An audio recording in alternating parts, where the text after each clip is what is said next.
ಈ ವಿಡಿಯೋವನ್ನು ನೋಡುವ ಮುನ್ನ ನೀವು ಇನ್ನೂ ಕೂಡ ನಮ್ಮ ಚಾನೆಲ್ ಅನ್ನು ಸಬ್ಸ್ಕ್ರೈಬ್ ಆಗದಿದ್ದರೆ ಸಬ್ಸ್ಕ್ರೈಬ್ ಆಗಿ ಮತ್ತು ಈ ವಿಡಿಯೋಗೆ ಒಂದು ಲೈಕ್ ಮಾಡಿ. ನಮಸ್ಕಾರ ಗೆಳೆಯರೇ, ನನ್ನ ಹೆಸರು ವೈಷ್ಣವಿ. ದಾವಣಗೆರೆಯಲ್ಲಿದ್ದುಕೊಂಡು ಓದುತ್ತಿದ್ದೇನೆ. ಎಲ್ಲರೊಂದಿಗೆ ಚೆನ್ನಾಗಿ ಮಾತನಾಡುತ್ತಾ ಎಲ್ಲರ ಮನಸ್ಸು ಗೆದ್ದಿದ್ದೆ. ಹೀಗೆ ಕಾಲೇಜು ಆರಂಭದ ದಿನವೇ ಚುಟುಕು ಹಾಸ್ಯ ಹೇಳಿ ಎಲ್ಲರ ಮೆಚ್ಚುಗೆ ಗಳಿಸಿಕೊಂಡಿದ್ದೆ. ಇದರ ಜೊತೆಗೆ ಗಾಯನ, ನೃತ್ಯ ಮಾಡುವುದು ನನಗೆ ಇಷ್ಟ ಇತ್ತು. ಹೀಗೆ ದಿನಗಳು ಕಳೆಯುತ್ತಾ ಇದ್ದಾಗ ನನ್ನ ಜೀವನದಲ್ಲಿ ಒಂದು ತಿರುವು ಸಿಕ್ಕಿತ್ತು. ನಮ್ಮ ಕಾಲೇಜಿಗೆ ರಾಹುಲ್ ಎಂಬ ಹುಡುಗ ಸೇರಿಕೊಂಡ. ಅವನು ತುಂಬಾ ಒಳ್ಳೆಯ ಹುಡುಗ ಆಗಿದ್ದ.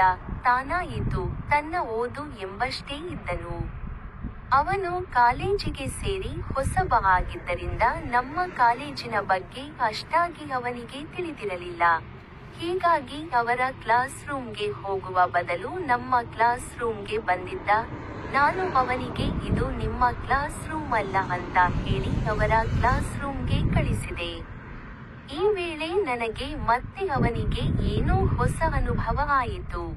ಹೀಗೆ ಒಂದೇ ಕಾಲೇಜು ಆಗಿದ್ದ ಕಾರಣ ಸ್ಪೋರ್ಟ್ಸ್, ಸಾಂಸ್ಕೃತಿಕ ಕಾರ್ಯಕ್ರಮ ಅಂತೆಲ್ಲ ಆಗಾಗ ಭೇಟಿಯಾಗುತ್ತಿದ್ದೆವು. ರಾಹುಲ್ ಚಿತ್ರಕಲೆಯಲ್ಲಿ ಆಸಕ್ತಿ ಹೊಂದಿದ್ದ, ನಾನು ನೃತ್ಯ ಮಾಡುತ್ತಿದ್ದೆ. ಹೀಗೆ ಯಾವುದೇ ಕಾರ್ಯಕ್ರಮದಲ್ಲಿ ಒಬ್ಬರಿಗೊಬ್ಬರು ನೋಡುತ್ತಿದ್ದೆವು. ಅದರಂತೆ ಒಂದು ದಿನ ಸಂಜೆ ನಾನು ರಾಹುಲ್ನೊಂದಿಗೆ ಕಾಲೇಜು ಆವರಣದಲ್ಲಿ ಮಾತನಾಡುತ್ತಾ ನಿಂತಿದ್ದೆ. ಆಗ ರಾಹುಲ್ ನನ್ನ ಮನಸ್ಸು ಕದಿಯಲು ಪ್ರಯತ್ನ ಮಾಡಿದ. ಅದಕ್ಕೆ ನಾನು ನಸುನಕ್ಕೂ ಒಪ್ಪಿಕೊಂಡೆ. ಮುಂದೆ ನಾವಿಬ್ಬರು ಸ್ನೇಹಿತರಾಗಿ ಪ್ರೇಮಿಗಳಾದೆವು. ನಮ್ಮ ಸಂಬಂಧ ಇನ್ನೊಬ್ಬರಿಗೆ ಪ್ರೇರಣೆ ನೀಡುವಂತೆ ಇದ್ದೆವು. ಆದರೆ ಇದು ಜೀವನದ ಒಂದು ಪುಟ. ಆದರೆ ಮತ್ತೊಂದು ಪುಟದಲ್ಲಿ ಹೊಸ ಅನುಭವ ನನ್ನ ಜೀವನದಲ್ಲಿ ಆಗಿದೆ. ಕಾಲೇಜಿನ ಕೊನೆಯ ವರ್ಷದಲ್ಲಿ ಇದ್ದಾಗ ವಿಜ್ಞಾನ ಪ್ರದರ್ಶನ ಹಮ್ಮಿಕೊಳ್ಳಲಾಗಿತ್ತು.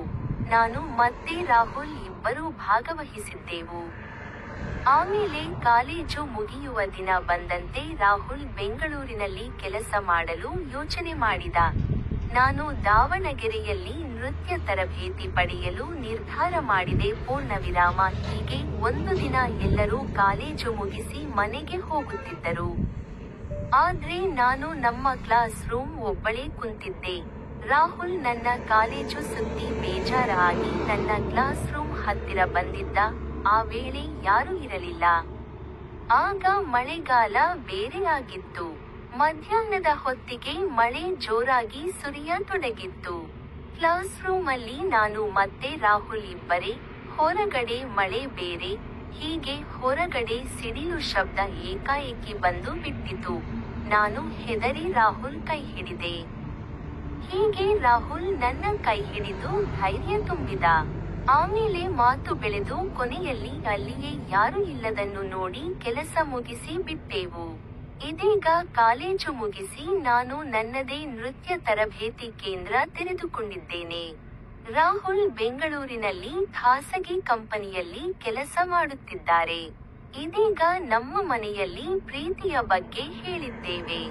ಮುಂದೆ ಕಲ್ಯಾಣ ಆಗುವವರು ಇದ್ದೇವೆ. ಸ್ನೇಹಿತರೆ, ನನ್ನ ಕಥೆ ನಮಗೆ ಇಷ್ಟ ಆದರೆ ಈ ವಿಡಿಯೋಗೆ ಒಂದು ಲೈಕ್ ಮಾಡಿ, ಚಾನೆಲ್ ಸಬ್ಸ್ಕ್ರೈಬ್ ಮಾಡಿ. ಧನ್ಯವಾದಗಳು.